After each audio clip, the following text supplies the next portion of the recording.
sejam bem-vindos a esse vídeo.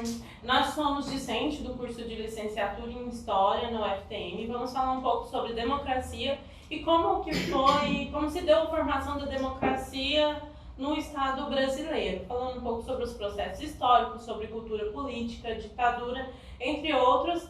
E vamos mostrar também algumas entrevistas que fizemos, perguntando a algumas pessoas o que era democracia para elas. A gente está aqui hoje, nessa mesa de bar, tomando um café, porque a democracia deve ser debatida em lugares públicos, com os mais variados temas e objetivos e pretensões, entre outros sinônimos.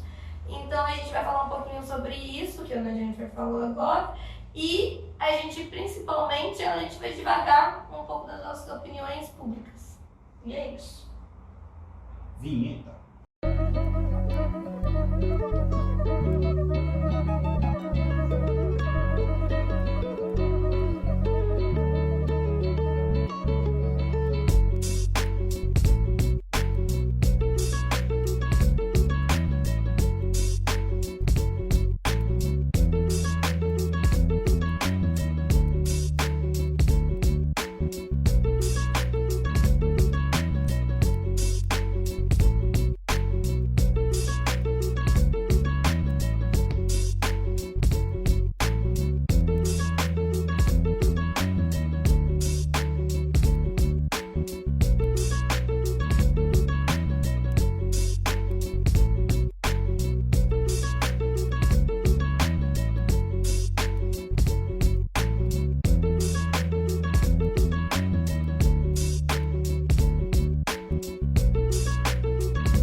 E para vocês, o que é democracia?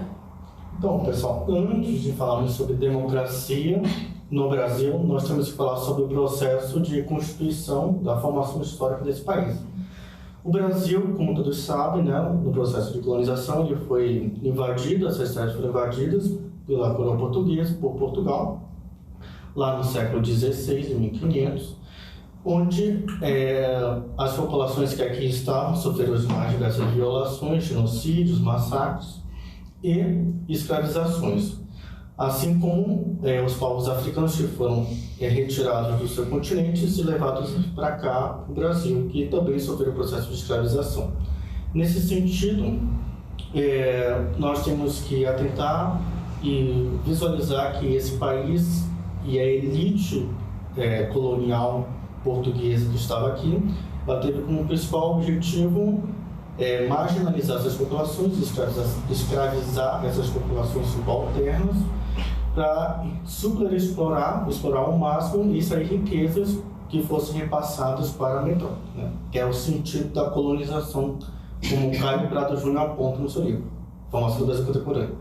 Então, nesse sentido, como é que nós podemos falar de democracia aqui nesse país, onde grande parte da população ela foi tida como peça, eles foram escravizados, não eram considerados seres humanos, durante mais de quase 400 anos, quase 4 séculos de história desse país. Essas populações foram escravizadas, foram massacradas, marginalizadas, e até hoje as populações de origem africana e nativa, elas passam pelas mais diversas violações, ou seja, o racismo, violência física, violência psicológica, violência verbal e etc. Então, aqui nesse país, de fato, há uma cultura política democrática ou há uma cultura política da exclusão? Uma cultura onde aquele que é diferente, ele é excluído e marginalizado, além de ser massacrado. E pensando nessa herança cultura, nessa histórica, que tipo de cultura política se produz no Brasil pra gente? O Brasil é uma cultura política de exclusão, onde a maioria é excluída dos processos e mudanças na sociedade, Assim como explica o Luiz Werneck, uma modernização conservadora, onde as rupturas, os processos de evolução são guiados por uma pequena parcela da sociedade, através de uma perspectiva de manutenção dos privilégios de poder, com afastamento, com quase nenhuma participação do povo. E pensando assim, a gente pode ir para o caminho de a democracia ela é consolidada no nosso país, ela é instaurada de forma concreta na nossa sociedade. A gente tem pouca experiência com democracia de fato, né? Historicamente a gente viveu poucos anos como um país democrático. Sendo de 45 após o Estado Novo, a 64, né, a instauração da ditadura, e depois do possível final da ditadura ali até os dias atuais, né? Se a gente juntar, dá mais ou menos 50 anos de estado de democracia, né? Então, assim, basicamente o que o Gabriel falou e o Felipe falou cai em duas questões principais quando a gente fala sobre democracia e também pensa na história da democracia do Brasil. Primeiro é a questão do voto, será que o voto significa democracia? E também quando a gente pensa um pouco na questão do regime militar do Brasil, né, de 64, que foi um período assim, característico da falta de democracia no Brasil. Mas só que... Então vamos conversar um pouquinho sobre esses dois pontos, né? Por que o regime militar de 64 ele foi considerado antidemocrático? Aí a partir daí a gente já consegue ver que assim, a democracia não vai falar apenas sobre o voto em si. Porque para ser considerado um regime antidemocrático, a ditadura, ele precisou ser consolidado no golpe, precisou ter o fechamento lá do Congresso Nacional, a suspensão da Constituição Federal, que assim representa a carta magna do país e que vai assegurar ali direitos democráticos, né, em tese até a de 88, que hoje em dia a gente sabe que realmente assegura esses direitos. Mas só que, por exemplo, com a suspensão da Constituição Federal e a implantação dos atos institucionais, conforme foi passando esse tempo ali do regime militar, a população foi cada vez mais perdendo direitos da liberdade, por exemplo. Tanto é que a questão dos sindicatos foi suspensa por causa da ditadura. Então, tipo assim, a manifestação da sua liberdade, ou assim, não só falando da expressão, né, mas a liberdade talvez de ir e vir, de pensamento, tudo foi afetado ali nesse regime antidemocrático.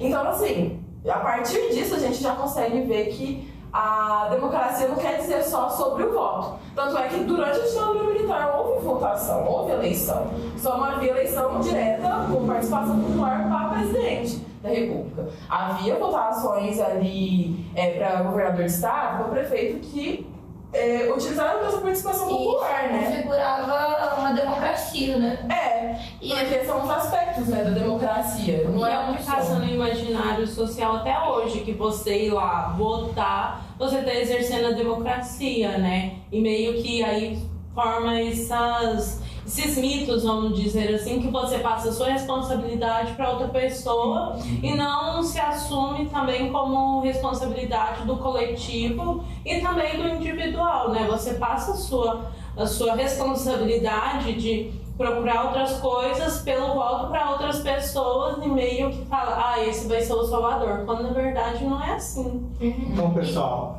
pode falar. Desculpa. Eu ia falar que é muito interessante nas entrevistas, e aqui o tempo todo a gente falou, sobre essa necessidade de liberdade. E liberdade na sua liberdade plena de pensamento. E individualmente. Porque quando a gente estava falando lá da colonização, era uma coisa que eram objetos, então tiraram-se as suas liberdades. Quando se fala de cultura política, precisamos falar sobre cada um pensando por si só, e porque é uma cultura, então cada um está recriando uma cultura o tempo todo. E quando fala na ditadura, tiraram-se essas liberdades de até manifestações. Então a liberdade está sempre atrelada à democracia. Então o que seria uma democracia plena hoje em dia? A gente pode até pensar na questão, tipo assim, do que é falado nas entrevistas, por exemplo, a pauta da democracia, nas entrevistas que a gente fez, e que fala assim do contexto de 2022, é um ano eleitoral e tal, a galera fala muito sobre liberdade de fato. E se a gente pega, por exemplo, a ditadura civil-militar, né, que aconteceu e tal, o que era a pauta no final do regime militar sobre democracia? Voto. Era direta já. Então, tipo assim, acho que a gente consegue ver essa transição que o termo democracia passa em várias áreas ali, né? Então, isso faz lembrar do José Alvin Moisés, que é um cientista político famoso, em que ele vai atentar para o conceito de cultura política democrática, que para ele é um conjunto de instituições e mais valores democráticos, onde não basta apenas o voto, a liberdade, e sim um projeto político que tem como o principal objetivo incluir, já que a democracia é o governo do povo, é de todos, então tem que incluir todos, e nesse sentido, o próprio autor, José Moisés, ele não considera o período de 1889 até 1930, que é a República Velha, como democrática, porque apesar de existir voto, uma certa liberdade, não havia um projeto pautado na inclusão daquela população que era marginalizada, com o coronelismo. E se a gente for pensar até hoje, não é essa inclusão total, né? Isso transforma o processo democrático brasileiro um pouco peculiar, né? Essa falta de inclusão, né? E quando a gente pensa nos dias de hoje, a gente tem que pensar como que a democracia, né, ela chega, além da universidade, ela está na nossa sociedade, principalmente juntando tudo isso, do período da ditadura, no nosso contexto histórico, num ano tão importante, de como que está essa liberdade de expressão, de como que essa liberdade está sendo espalhada nas redes sociais, por exemplo, de como que a democracia, né, ela chega nos 4 cantos do Brasil, porque é muito importante a gente pensar que tem muita gente ainda, né, que não tem esse acesso a políticas públicas, tem gente que não sabe ainda como que usar a democracia a seu favor, tem gente que não está em um bairro, não tem nenhum equipamento social, que não tem voz. Então a democracia, né, ela vem com esse viés de inclusão, ela deveria ser algo, né, que não está só no Brasil, ela está no mundo, ela é um processo histórico. E quando a gente olha o termo democracia em si, a gente consegue achar várias dinâmicas para o seu termo. E a gente devia também fazer, né, todo esse pensamento de como que a democracia está sendo pautada em nossa atualidade. Principalmente no ofício historiador, de como que a democracia chega na escola. Se os estudantes eles têm a noção da democracia, se eles, por exemplo, tiraram um título de eleitor, se eles conseguem, né, entender todo esse viés, para que a democracia ela consiga, né, fazer a sua força na nossa sociedade. E é muito interessante que, tipo assim, é muito difícil contextualizar e conceitualizar a democracia e o que é ser democrático. Porque se a gente for falar o que é democracia e o que não é, tipo, o que a gente está fazendo aqui é um ato de democracia. A gente está ouvindo pessoas diferentes em prol de um assunto. E a gente está contribuindo um com o outro, mas o que é democracia, sabe? E fica a pergunta também para quem está ouvindo. Talvez se a gente for contextualizar assim, colocar em panos claros, né? A democracia é isso, essa união de pessoas para um bem comum, em prol de alguma coisa, não fica um pouco simples demais a gente falar assim, não Eu é? acho que a democracia é algo complexo, né? Ainda mais quando a gente pensa no Brasil, que tem essas profundas desigualdades sociais, que tem a maioria das pessoas que são carcerárias, que são negras, que vêm desse processo histórico e social. Que democracia é que chega, por exemplo, para as pessoas na favela, que não tem saneamento básico, que não tem saúde de qualidade, como o menino colocou na entrevista, né, que o SUS não chega para todos, mas o SUS chega para alguém. E para quem está chegando? Para quem que essa democracia chega? Para quem essa democracia foi formada? Que, tipo assim, tem classes, assim, da sociedade como um todo, que essa democracia não atinge, e tem gente que utiliza da democracia para pedir a falta da democracia, tá ligado? É muito amplo. Os discursos da democracia para combater ela, né? E é indispensável a gente pensar, quando estamos pensando em democracia, a gente não esquecer do bagulho de desigualdade, né? A gente trazendo o bagulho...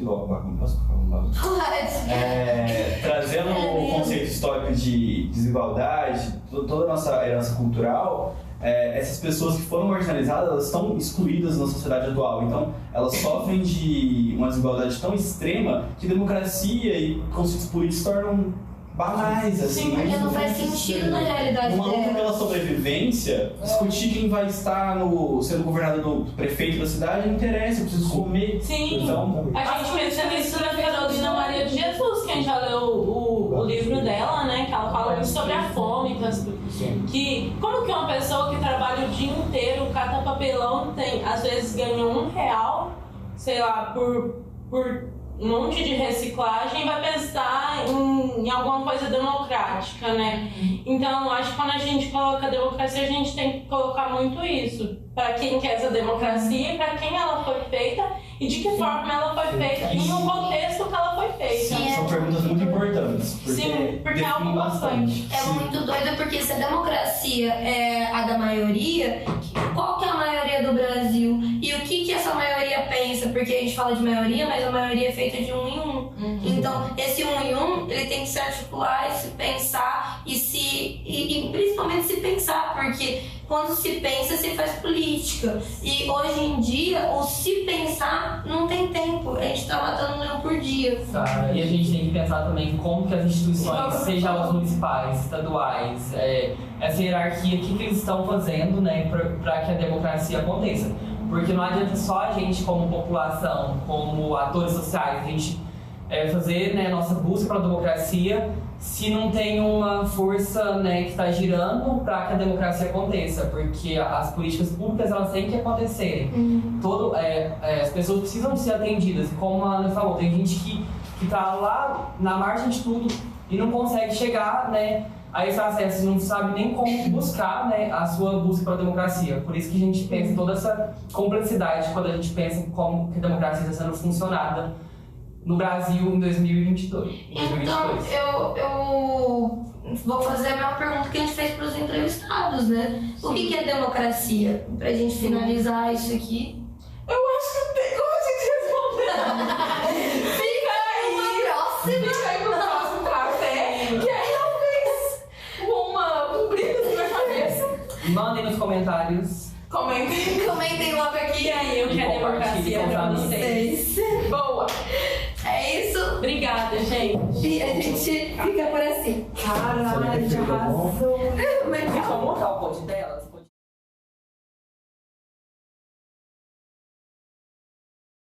O que é democracia para você? Então, democracia, eu não vou saber explicar muito bem, mas democracia é meio que um debate para que se chegue ao consenso, de fato. Eu sou de um curso da saúde e eu posso usar o SUS como exemplo, eu faço fisioterapia. E no caso o SUS, ele é uma política que dá aos brasileiros a saúde universal. Mas aí vem a crítica, né? Que para mim, de fato, o SUS ele não dá a saúde universal aqui no Brasil, no contexto brasileiro. Por quê? Por causa das políticas públicas que são implementadas integralmente com esse sistema único de saúde. As políticas públicas elas não são construídas de forma democrática. Isso pode prejudicar, no caso, o sistema único. A democracia, para mim, ela é além de uma forma de governo. Ela é a melhor maneira de fazer com que a voz da maioria das pessoas seja ouvida. Mesmo que essa voz dessa maioria das pessoas seja contra alguns conceitos e alguns ideais que você tenha internalizado. A voz da maioria pode ser contrária a esses conceitos seus internalizados como indivíduo e mesmo assim ela vai ser ouvida, porque a democracia funciona. O que é democracia para você? Para mim é igualdade e direito para todos. O que é democracia para você? Democracia, para mim, é o que representa o sentido literal da palavra, né? Que vem do grego demos significa povo e cracia significa governo, né?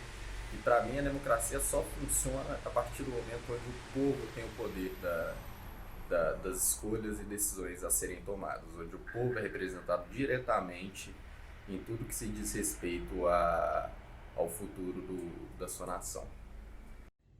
Para mim, a democracia é inclusão, é todo mundo participar, é todo mundo falar e, né, tentar de alguma forma chegar no consenso. É isso, a democracia, participar. Também tipo assim, tem aqueles que não gostam, né? Eu não gosto de política, eu não gosto de falar, não gosto de nada. Mas tem que gostar, tem que aprender a gostar, porque a política é isso, a gente é movido pela política. Você não vai gostar, você não vai falar, então tem que tentar, tem que trabalhar. Democracia. A democracia tão desejada. Democracia para mim é você respeitar o direito do outro, você viver o seu direito até quando não invada o direito do outro. É isso.